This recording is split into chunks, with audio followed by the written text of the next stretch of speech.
So, sir, ito po ang position ng bracket.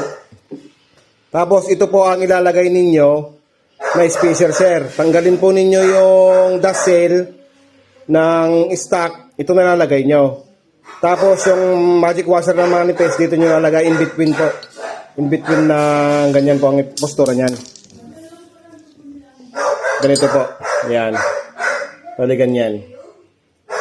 Ganyan po. Position yan, sir. Lagay nyo sa mags to. Tanggalin nyo yung dust seal. Lagay nyo, salpak nyo. Pasok to sa bearing, sir. Ng mags.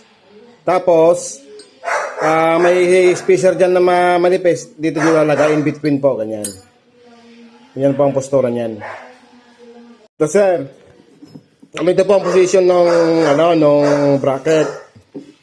Tapos, ito po ang ilalagay ninyo na spacer, sir. Tanggalin po ninyo yung dust seal ng stock. Ito na lalagay nyo. Tapos yung magic washer ng manifest, dito nyo lalagay in between po. In between na ganyan po ang postura nyan.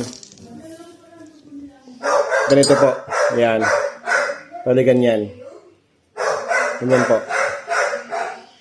Position yan, sir. Lagay nyo sa mags to. Tanggalin nyo yung dust seal, lagay nyo, isalpak nyo, pasok to sa bearing, sir, ng mags. Tapos, may spacer dyan na manifest, dito nyo lalagay in between po, ganyan. Ganyan po ang postura nyan.